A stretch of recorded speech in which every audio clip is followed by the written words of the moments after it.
everybody, my name is Nicola and welcome back to my channel. This is the Frugal Cottage, where we talk all things money to help you on your financial journey. Today's video is all about my 10-minute budget routine and how it keeps me on track. Don't forget to like and subscribe, and let's get started. So, when talking about a budget, I think people think that it's going to be this really time-consuming, restrictive, boring process to go through. I'm here to show you that could be so much farther from the truth, and that it shouldn't take you any time at all once you've got your system in place. So I use a budget planner, but this can be the same with a spreadsheet or with an app. It just depends on which system works for you, but this is my 10-minute budget routine. So the first thing I do every single day is I log onto online banking to check that everything just looks like it should do. I have the app on my phone, so it hardly takes any time at all. And there you can just make sure that everything is right, there's no suspicious transactions, nothing's gone awry with your credit card or whatever. It's just a good idea just to check in with your online banking, and I do that on a daily basis. When I do that, I sometimes decide to do an overpayment on our mortgage or transfer some over to our emergency fund. It tends to be just those like kind of odds and ends at the end of your current account. I've talked before about how to save money in that way, but that's something that I sometimes do in our bank account on a morning. So I tend to do that first thing in the morning. It's one of the first things I do after making a cup of coffee, is to just log on to online banking and check that everything is looking okay. Then on an evening, if I've spent that day, I tend to then look through receipts and just check things.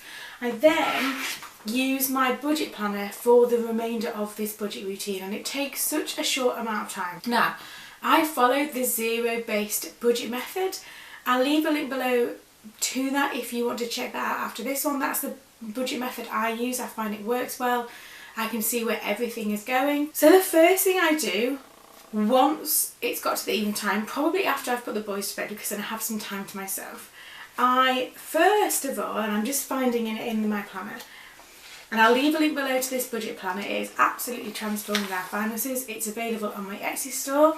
The first thing I do, and this is September's, is I look at my no spend day tracker, and if I've had a no spend day, it gets coloured in yellow. If I've had a spend day, it gets coloured in purple.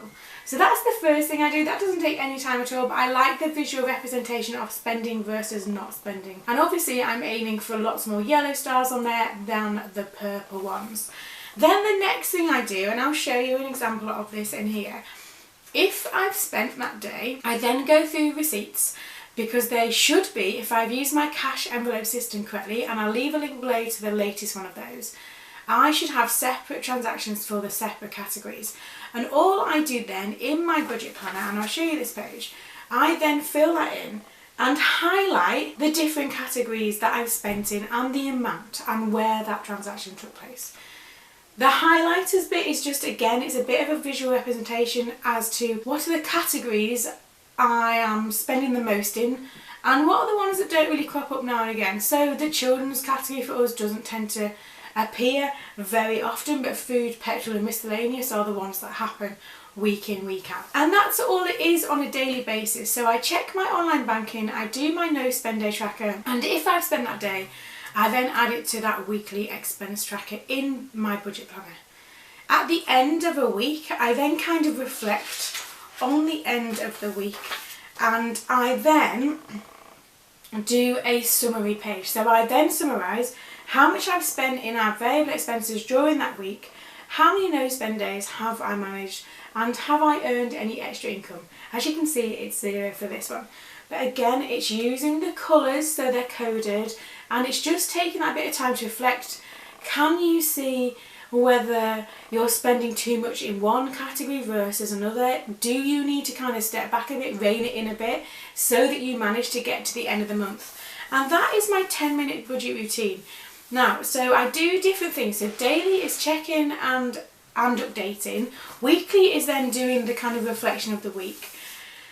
And then monthly generally tends to be on payday. I then transfer things to our investments, and I do a kind of more of a substantial mortgage overpayment.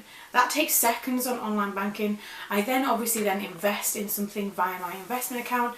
But our 10-minute budget routine literally is that it should not be a complicated process.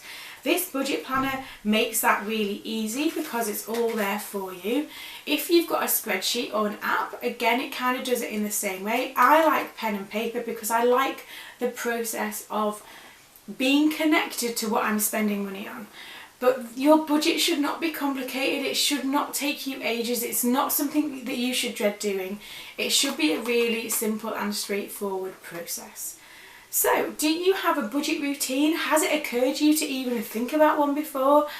How long is it taking you? Could you streamline that process?